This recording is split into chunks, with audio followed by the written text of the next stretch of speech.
Hi there, and welcome to Inside the Wooniverse, a podcast brought to you from the corner of Fringe in Maine. I'm your host, Colette Baron-Reid, and welcome to another episode of our limited edition series called Spirit and Recovery. And with us today is the most awesome human and fabulous author. I have his book right here. His name is Stephen Washington. He is a former professional dancer whose credits included performing on Broadway in Disney's The Lion King. Amazing. He is also the author of this right here. I already showed it to you in advance. Recovering You, Soul Care and Mindful Movement for Overcoming Addiction. Now, his love of movement inspired him to become the highly acclaimed Qigong and Pilates teacher that he is today, and his passion for helping others as they navigate their own recovery journeys is palpable. Stephen teaches Qigong internationally. He has held countless events around the globe, the world, the globe, wherever, and maybe other planets. I don't know. We'll find out. He lives, teaches, and writes from the Los Angeles area. Welcome to the Wooniverse, Stephen. It's an honor to be here. Thank you so much. Good to see you.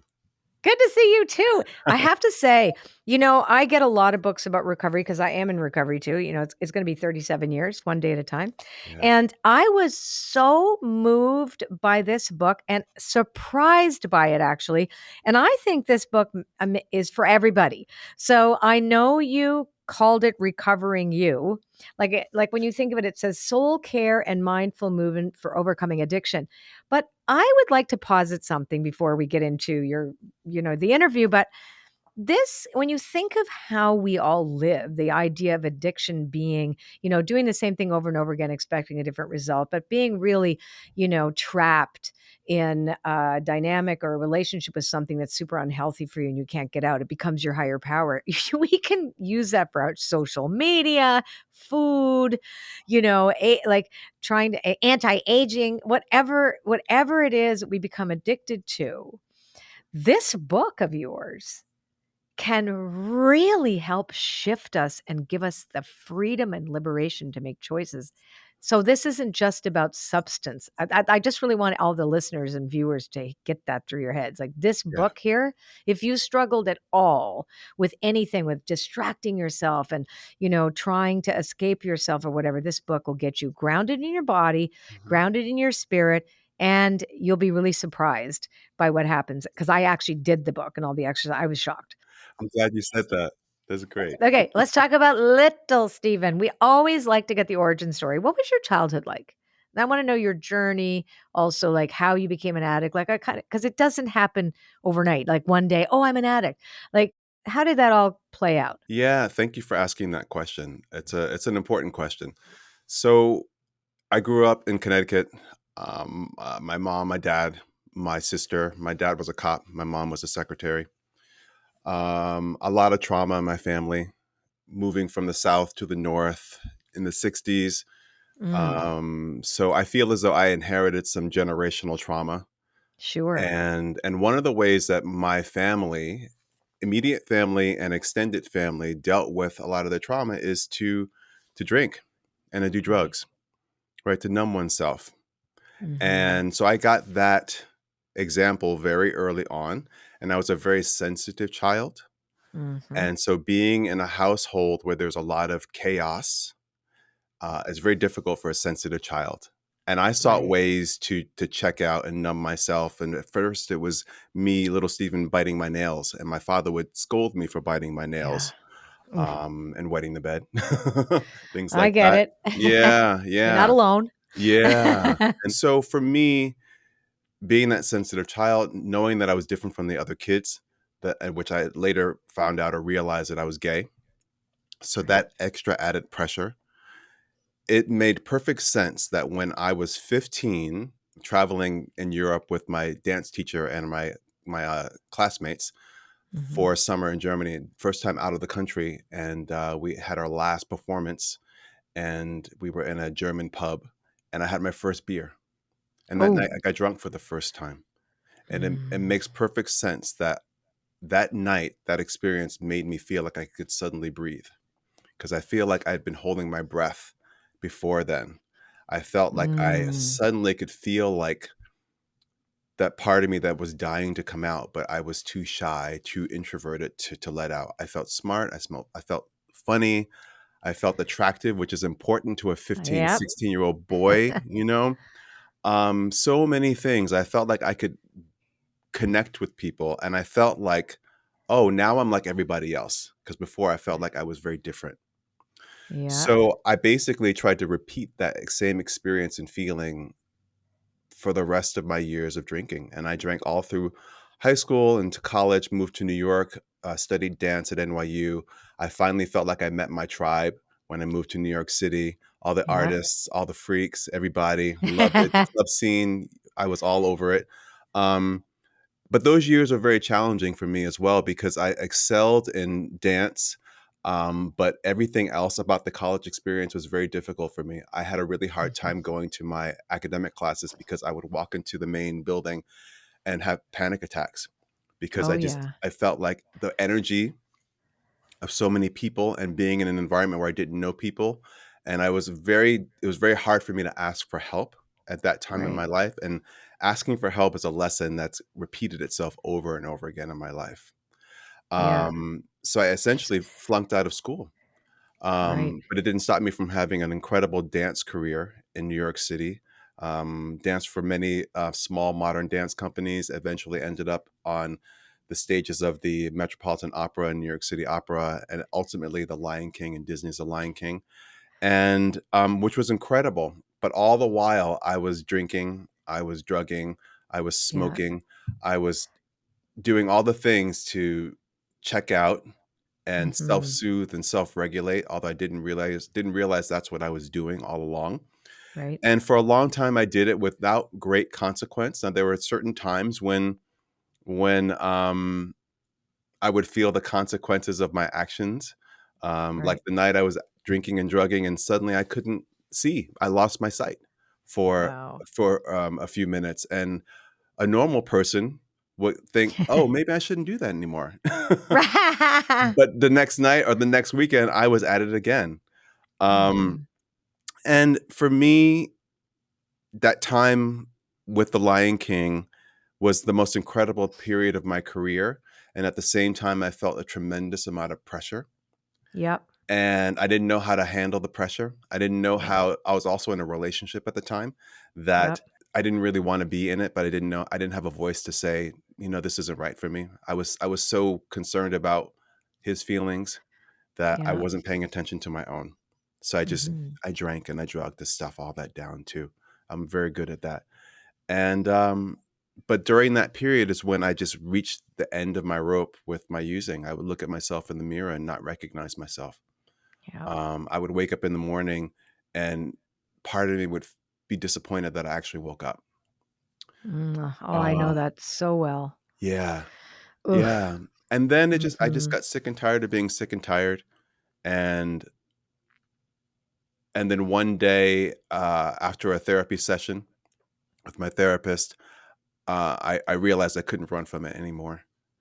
Mhm. And then I reached out to a friend of mine who was in recovery and who had been a shining example of recovery. I mean, he wore it so well. He still does.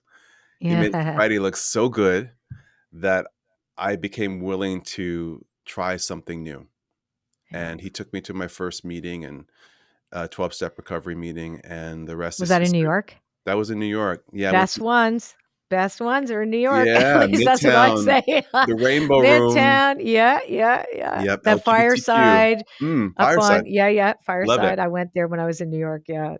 I loved the meetings in New York. I loved them. Yeah. So Yeah. so you connected then with a tribe of people, right? Recovery is all about having also that safe space, right? In Yes. order and you recognize yourself in others and you've all paid the same price to sit in those chairs. Yeah. So, but not everybody takes that recovery in that life and channels it into the direction that you did. So, I'd love to kind of segue. You talk a lot about soul in your book, and and I believe that the soul is a source of inspiration, right? It's that still small voice, that the whisper, the calling. Mhm. So when did you feel called from recovery to actually do something about recovery for others? Mm, Besides the typical thing that we do in a 12-step program where we're not allowed to keep it if we don't give it away kind of thing, which is sponsorship and, yeah, and volunteering, et cetera. But this is something very different. So yeah. so kind of let's go through those steps. Well, I would say what comes to mind is when that point in my life and point in my recovery when the practices that I teach came into my life. Okay, great. Yeah, so about 10 years sober, I moved from New York to California to go to a traditional Chinese medicine school to become an acupuncturist. That's what I thought I wanted to do. I was convinced Yes. that was what I was supposed to do. I told everyone that's what I was going to do. I busted my butt to get into that program. Had to clean up a lot of the wreckage of my past in order to Yeah. be able to do that. And Yeah. once I got there, I realized that's not what I wanted to do. Oops. And But at least you were supposed to go there. I was supposed to go there, but it caused a great deal of anxiety and a great Yeah. deal of worry and a great deal of panic in me, and I didn't know how to handle it. And during that period of time, that semester that I was in school, I literally thought I was going to pick up. I thought I was going Ooh. to start using again because I didn't know how to handle the emotions that were coming up Mhm. until I started taking Qigong, and Qigong is part of the Right. curriculum. And Qigong had the magical effect of giving me space in my body, space in my Uh-huh. mind, and in my heart. And I was able to really work with the energies of that experience and come to the truth of why I was really there. And what I Right. discovered was I'm there to have this experience that was really groundbreaking for me, life changing, and that this is something that I need to share with other people. I wanna add to this because Yeah. that was an effect that I had from doing a couple of the exercises in your book, and I love Qigong, but you do it very, very differently, the way you bridge the 2 and the concepts and Mm. the suggestions in your book.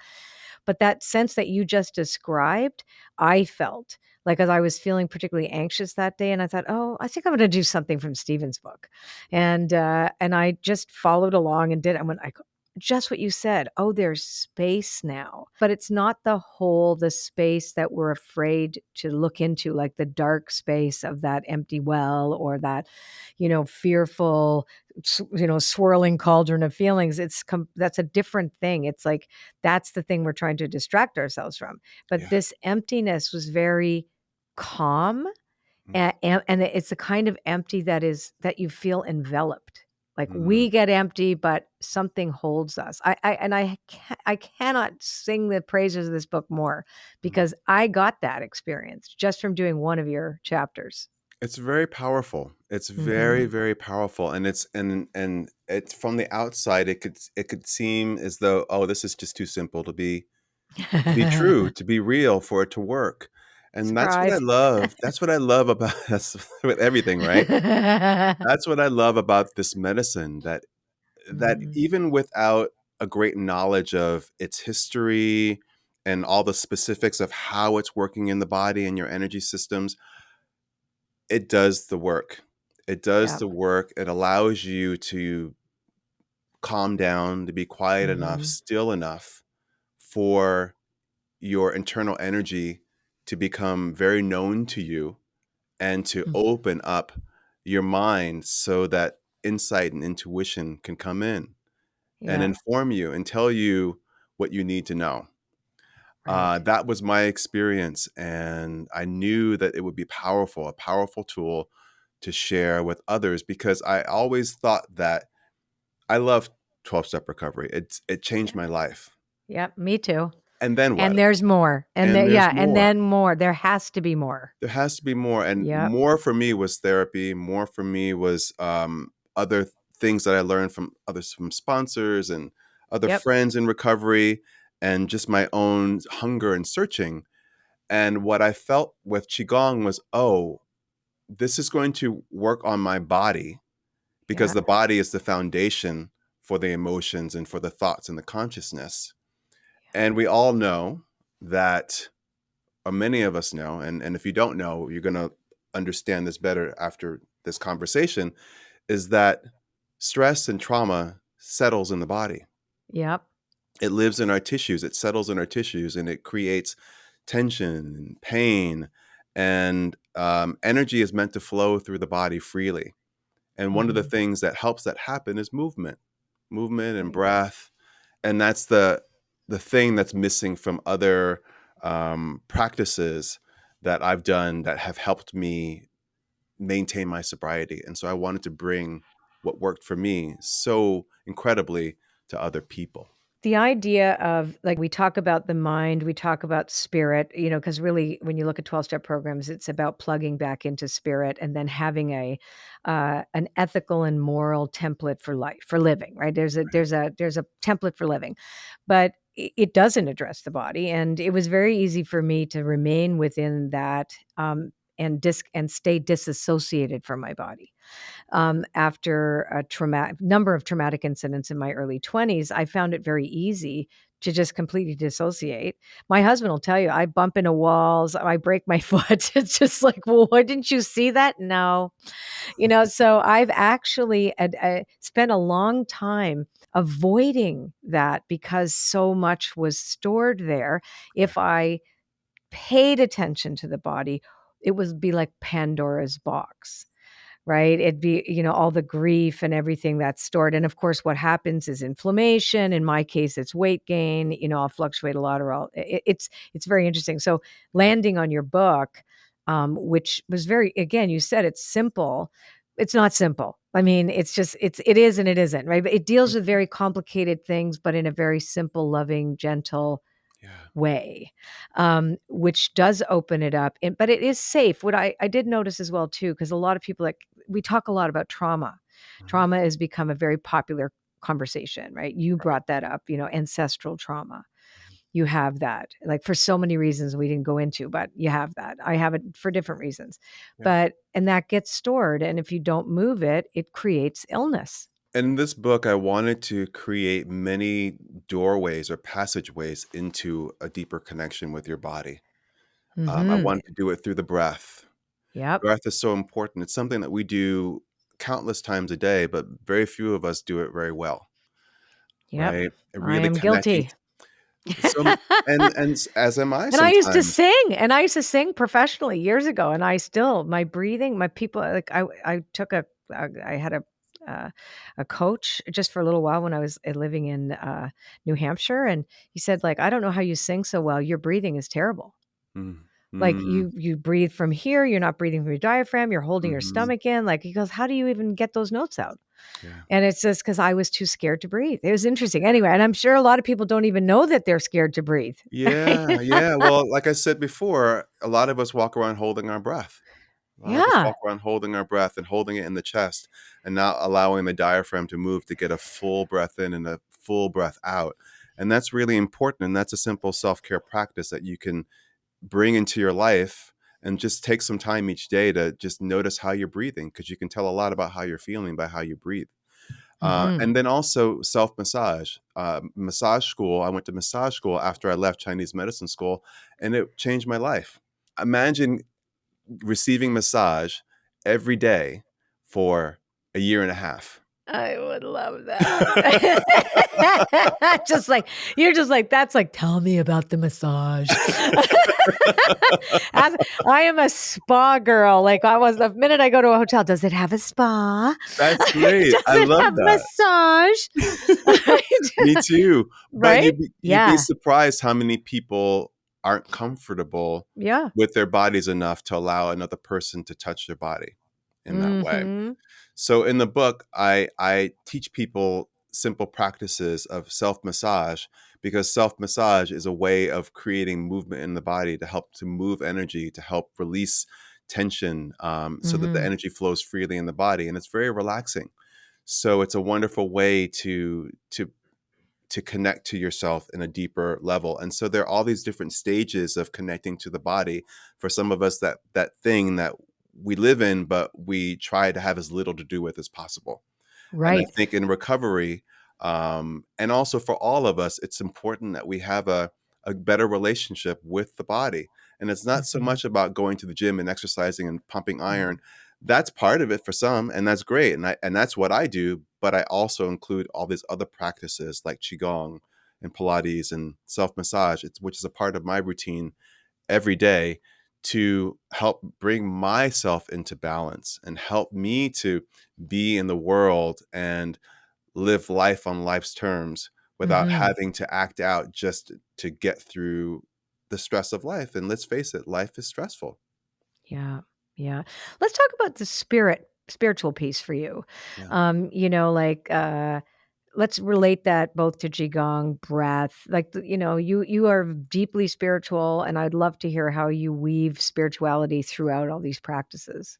Well, one of the things that I found really incredible about Qigong is that it builds the or connects the different parts of ourselves. So we have our body, we have our emotions, we have our thoughts and our consciousness, and all the connective points in between. And Qigong helps to keep that flow moving Mhm. in an effortless yet powerful way.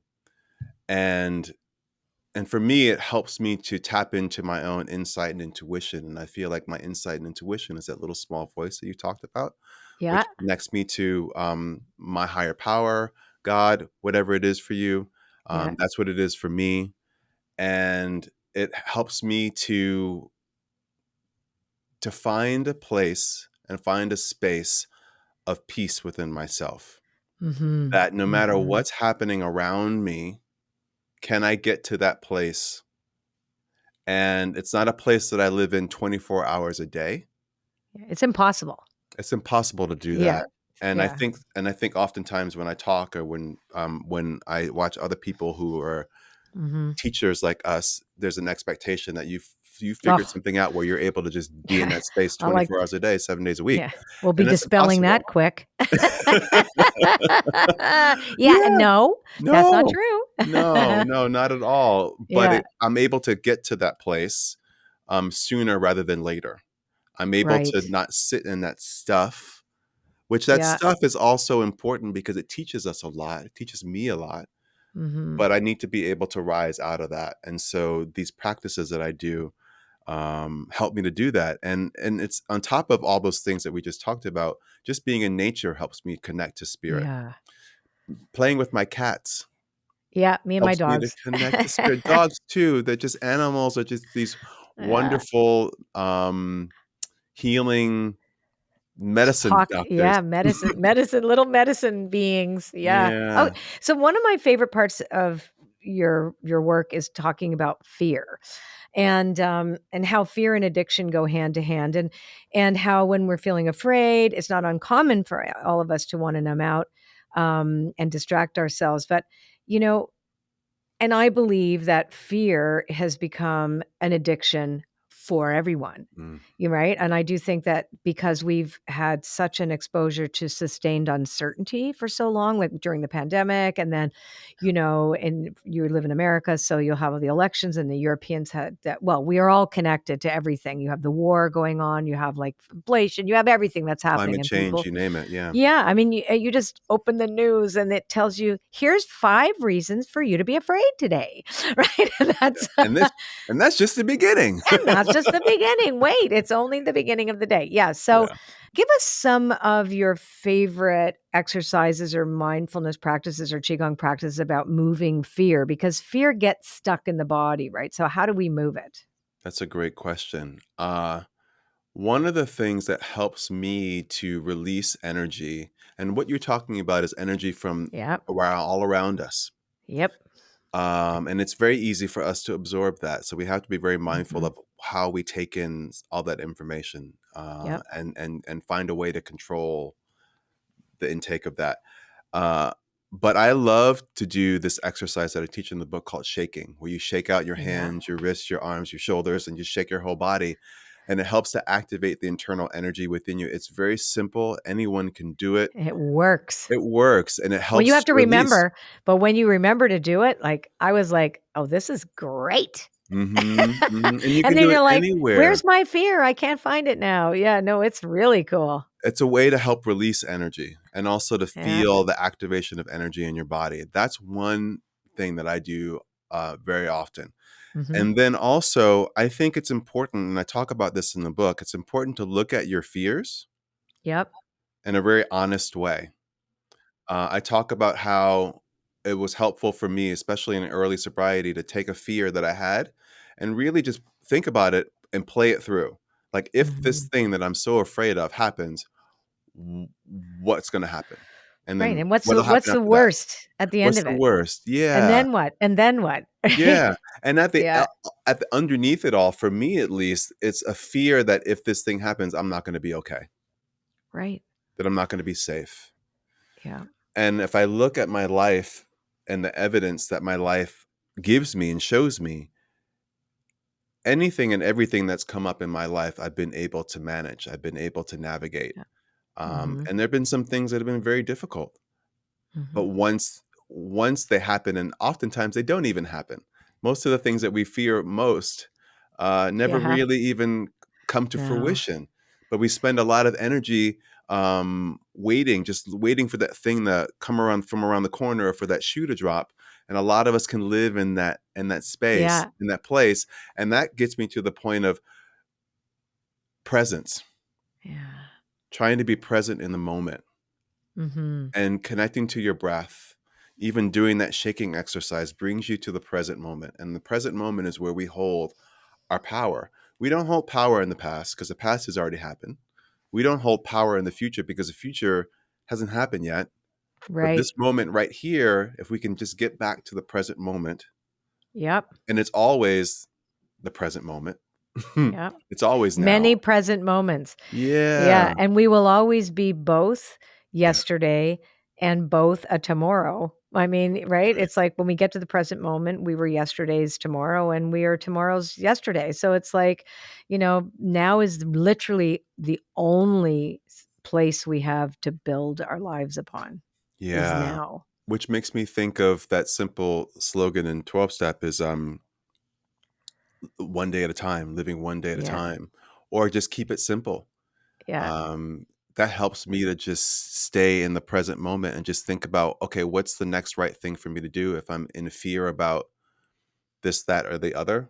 Just bring it back Yeah. to this very moment, because then it kind of simplifies things.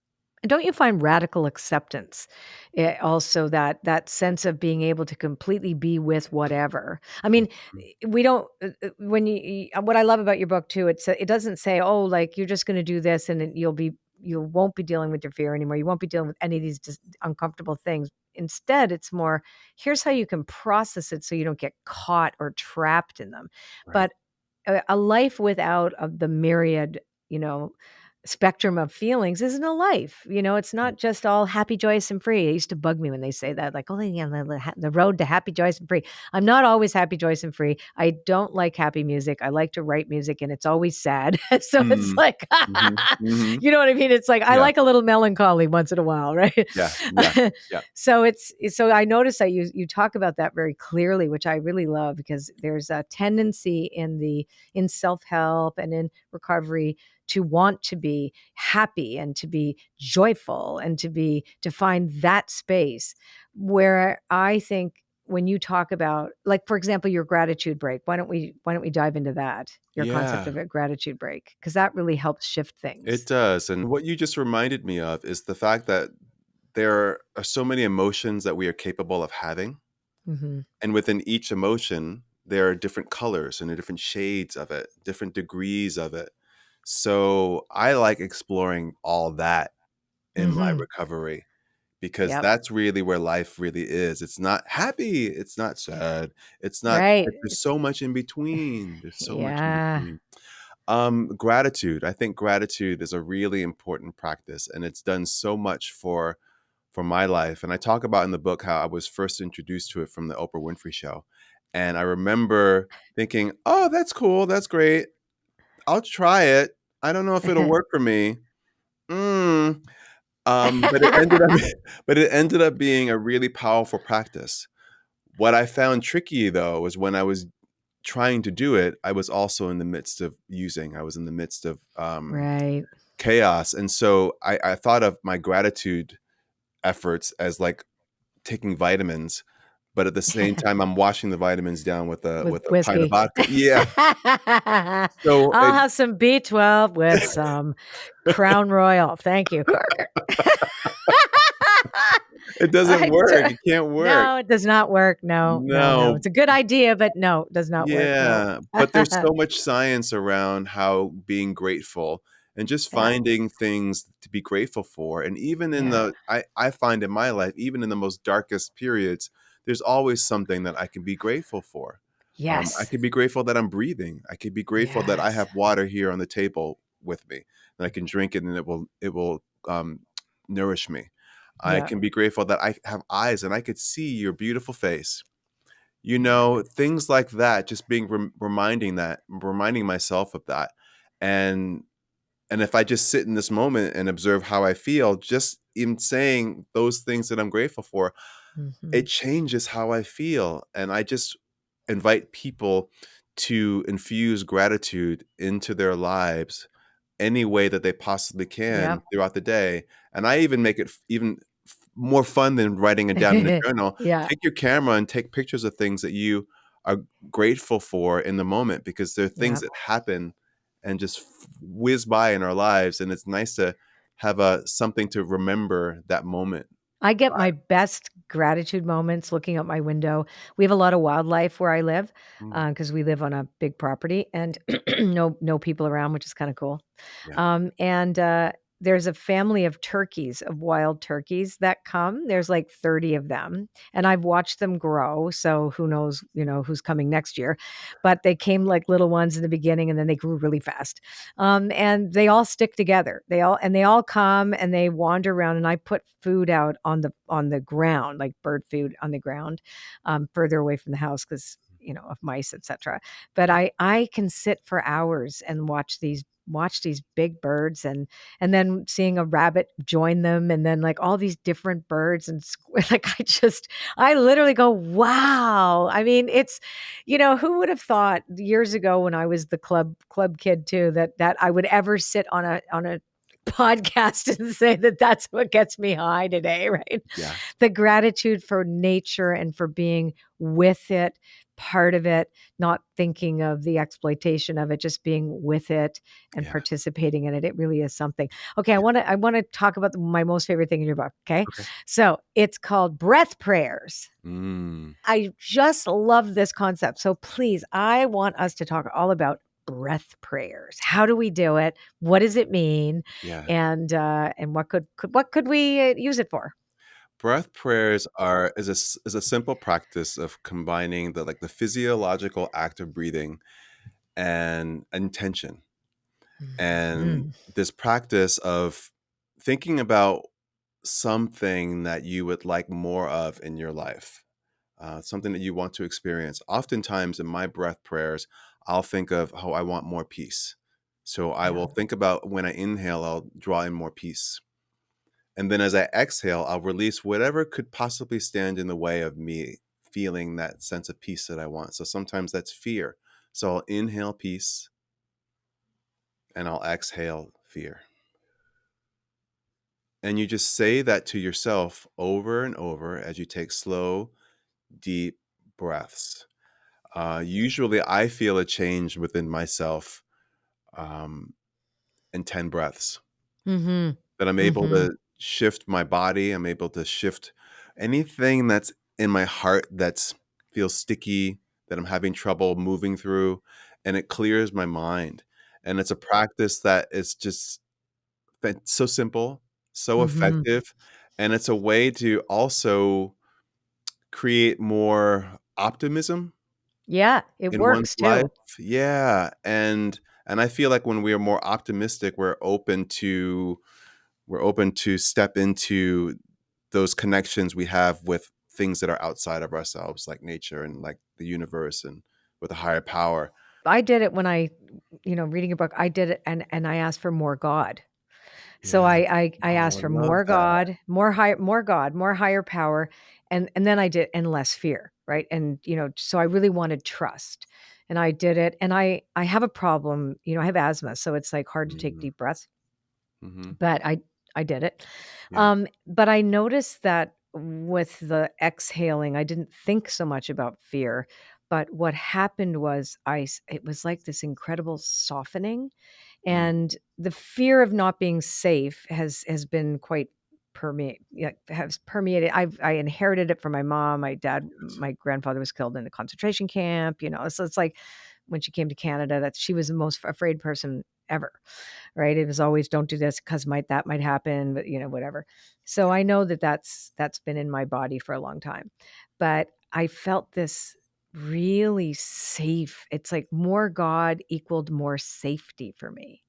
I thought that was so interesting. And then That's I had more time. That's the other thing. I also ended up with more time. And I don't know how the more time came, but I also, when I felt safe, I had more time. It was like this really trippy, expansive thing just by doing the breath prayers. So I mm. encourage everyone to learn how to do this and get this book because, oh my God, it is so good. Okay. Let me, what was the other thing here I wanted to talk about here? Okay. So, what are some lessons? Let's talk about your lessons that recovery has taught you about how to enhance your life. So, that a lay person who may not be in recovery, but I mean, obviously, people in recovery will be listening to this. I have a lot of people in recovery that listen, but like anybody, like what have you learned as a result of obviously living a more soul-centered life? Hmm. What are some of the things that enhances your life? Actually, we've kind of talked about all those things. Everything we've talked about enhances your life, but what else? Did we Yeah, miss anything? I don't know. We've I don't know. We've covered so much, but one thing that my life and my experience of being an addict and finding recovery is that there's purpose to my pain, right? Mm, And that every yes, experience I have had in the past and I'm having now in the present and what I'll have in the future, I learned so much. It serves a purpose. Had I not experienced all that I've experienced, we wouldn't be having this conversation right now, which I totally. think is a really beautiful experience to have. And this book that we're talking about wouldn't have been born. So I really look at all of it being valuable, Yeah, and I'm grateful for that understanding because before this beautiful blessing came into my life, I didn't view life in that way. I would cherry pick. Oh, I'm glad this happened. Oh, I wish that didn't happen, or that's terrible, or nothing's to be gained from that difficult situation I right, experienced. It's all fertile ground for growth and information and knowledge, and when I'm able to share it, like we're sharing right now, right. it enriches my life tenfold. And I Tenfold. also think too, sobriety, like in our case, we had to almost die and like hit bottom. I get it. I identify with your story too. And, you know, uh, when you look at the type of sobriety that happens, it's got nothing to do with substances. It has everything to do with how connected and plugged in we are to that higher consciousness and how that, and because then we get emotional sobriety, over time as we continue to do this as a habit and a practice. And then when you've added Qigong, then the body that, because you can't, if you don't move your body and you don't address it, no matter how much 12-step work that you do, that's still going to be there. You're going to Yeah. be stuck. You're going to be stuck. You have to find some way to release this stuff Mhm. that's been stored in our bodies for a very long time. So no matter what it is, like I went and did EMDR, I did all kinds of different therapies and stuff because I had to, but I avoided doing anything With the body. Yes, yeah. because it's like, no, you can't touch that. Like that's closed Yeah. for repairs, and it's not opening anytime soon. Right. So Yeah. because Yeah. and then finally it's like, right, I get it. I have to take the key and open that, and doing the gentle thing like Qigong, which is very gentle. I've worked with Robert Pang. I don't know if you know Mhm. him. Oh, Yes. he's like so awesome. Oh my God. He does the craziest, weirdest things. Like he broke sticks and like, oh, like it touched my forehead. And I got electric shock with his finger with Qigong. I mean, it was crazy. Mhm, But mhm. I was fascinated with Qigong because it was quiet, slow, gentle, and incredibly profound. I barely moved and I was sweating. Yeah. Right. And something happened that was just like, whoa. And I haven't kept it up. So actually you coming on here today made me just like going, this is what I should be doing. This is because, again, I've been like a bit of a tourist. That's beautiful. You know, what you just said reminds me that what we resist persists, Oh, God. right? You Right. betcha. And also that all of this work is about getting closer to who you are, who you Yep. really are. I mean, really, Yep. and recovering that part of yourself, because when we when we when we're dealing with addiction and when we're dealing with unhealthy dependencies that we talked Yep. about, which runs the gamut, there's a trade-off. You know, we're Yep. we're trading off a part of ourselves in order to do that thing and to do it repeatedly because we think we're getting something back from it, and on some level we are, but it's not sustainable. But we give up a part of ourselves. Or a lot of ourselves. Yeah, I mean, look at social media. Listen, I understand social media is useful as a method of us being connected, and certainly in our work or whatever, it gets us, out there. But being on it all the time and living there constantly, and it's a false place, and you get so hooked in it, and the kind of messages that are given, especially to kids and young people, and yeah. oh my gosh, it's look at how much is lost. I was in Starbucks today. There was a lineup of people. Not one person was looking at each other. Everybody was looking On at the their phone. phone. Oh yeah. Right? It's like, where is connection? And of course, I'm chatty Cathy. My husband's, I talk to everybody, so I'm chatting up the girls at the counter, and they, gave me an extra thing and whatever. It's just we lose our connections to each other through the thing that's supposed to give us connection. So, and Yeah. that's what I had the same experience with alcohol like you did. It made me feel smart, and I wasn't scared and different, and I was the same, and not even the same, but I could do anything. I could think. I was only 12 when I had my first drink, but Yeah. it was like it changed my life. I'll never forget Yeah. exactly. It was called Schlivovitz. It was plum brandy. Oh, My delicious. Oh yeah, baby. And my dad right away recognized it and hid the bottle. Yeah.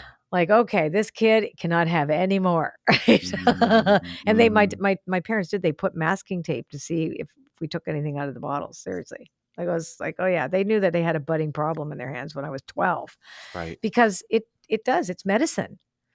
And then Yeah. that's just like social media in the beginning, medicine, Yeah. wow, I can be connected. This is so great.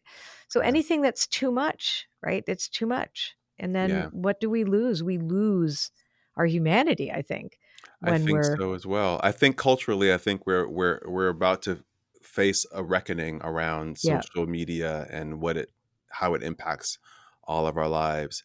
And I think that what we've all gone through over the last few years with this pandemic, I think we're Ugh, facing a reckoning around that too, and just in yep. terms of how much or how little we actually deal with the mental health issues that Oh, have come about as a result of that. yeah. Or we're waiting for something to just open the floodgates, and isolation will do that. I feel that too. Like we're just on the edge, like, ooh, something's gonna happen. But it's for the better. I really believe that too. Just going back to what you said about there's purpose in pain. There's purpose in these big transition periods in culture and in our society, et cetera. Come in, they rise up, changed, something happens again, we go with the transition, and I think we're in the most fascinating experimental time Yeah, of history, and yeah. we get to be part of it, which is so great. Okay, so I want us to pull a card together to see if there's anything else the Wooniverse wants us to talk about. Is that okay? Can we Oh, pull a card? fun. Yeah, fun. Awesome. We're going to pull from my Oracle of the Seven Energies. Hmm. So let's see if Spirit wants us to talk about something that we might not have yet. Okie dokie. Here we go. This has been such a great conversation. I've loved every minute of it. Yeah, it's been good. Okay. Spirit, talk to us. Beautiful uncaging. This is about relieving ourselves of guilt. I'm going to let you jump in there and talk about that. How important that is for our well-being. Oh, it is Guilt because and shame. guilt and shame, and I talk about that in the book too, just how Mhm. shame is something that we will carry with us, and sometimes it's not even your own shame, it's shame that you inherit from others, Yep. but it's this idea that you're not worthy, that you're Mhm. damaged goods, and you're beyond repair, and none of that is true. None of that is true. And Mhm. I really want people to get from this book this idea and this truth that Shame will grow if we don't talk about it, if we keep it a Hmm. secret, if we stay silent about it. It will grow and it'll fester. And if we judge ourselves, it will grow and Right. fester. So I try to teach people to be sensitive to the shame that they feel. And You to know, love that part of themselves, absolutely, right? absolutely, because And this that's is what I think levels the playing field for everybody in a Mhm. way, right? Is that Yeah, sense of we need more self-love in yeah, order to and understanding that none of us have done it perfectly. We're not going to mm, do it perfectly, but if we could stay conscious, yeah, conscious to our accountability and responsibility for our own boundaries, for our own yeah, respect, self-respect, respecting others. I mean, we have some work to do, but that's the one thing I think that will prevent us from getting where we wanna go, is that yeah, burden. We need to put yeah, the burden down. absolutely. And I love how when you if you feel shame about something and you can share it Mhm. with someone that you trust, someone that Yeah. you know has your well-being at heart. Yeah, not just everybody. Don't No, go on not everybody here to Instagram and tell people how much shame you have. no, not everybody deserves to hear your shame. But when we're able to share our shame and have Yes. someone listen and not judge us, Yep, witness. Mhm. witness, then it is an invitation to do the same for ourselves and Right. also to do the same for someone else who'll bring their shame to you as well, because that's how we all heal together. Yeah. I think that's the beauty of having paid the price we both did to end up in a 12-step program, because that was the first experience I ever had with what you described, Mhm. being there raw with my shame and having my little my sponsor who was like Aunt Clara from Bewitched, right? She was like, I love yeah, it, Clara. she was just like that. And it was like, and because I was so stubborn and so afraid not to get it right, she would like repeat herself over and over again until I thought it was my idea. And then she would just go, "Oh, yes, dear, that's a wonderful idea." When I would parrot back all the things she said to me, thinking that, "Lo, I just came up with this great idea." She had your But number. she had my number, right? It was just like, okay. So but just being there and having that witnessing, it's and now I think obviously we had a place to go with that, but I think this in culture, in society, that more of that community-based holding space, safe space to do Mhm. that in, I think is extraordinarily healing, because then you realize you're not the only one, you're not the worst one, and that you can change and you can be better. It's not, and you don't have to hide. You don't have to hide. This was fabulous. Okay, to see all Stephen's offerings, including his courses, his writing, his events, and so much more, visit him online at StephenWashingtonExperience.com. And Stephen is spelled Steven, and you all know how to spell Washington, and experience, well, you know that too. So to find a transcript of this episode, quotes, and links to what we've been speaking about here today, head on over to our show notes page at itwpodcast.com or click the link in this episode's description. Thank you so much for joining us today, Stephen. This was such a great conversation. Thanks for having me. So good to be with you. Yay. Awesome. Yay. High five. So, what did we learn today? Gosh, I learned so many things. But if I go back to his story, and when he talked about going to acupuncture school, but that wasn't for him, but he discovered Qigong as part of the program, that really brings me to the idea that man plans and God laughs, but also that we never know when we're driven towards something what's really going to be on the other end. So it's a reminder to let go the form of what we think is what's best for us. And also, I've learned that Qigong and body, focusing on the body and different techniques can really help with stress, relief from fear, and all of these things that tend to get ignored when we go into, say, therapy, a talk therapy, and in my case, recovery therapy was where we don't discuss anything about the body. It was the mind and the spirit, etc. And we actually don't deal with the fact that trauma and our old stories live in our bodies. So, gosh, I could just keep going on. But guess what, everybody? You're just going to have to listen to the podcast again. There's so much in it. So thank you for listening. Until next time, I'm Colette Baron-Reid. Be well.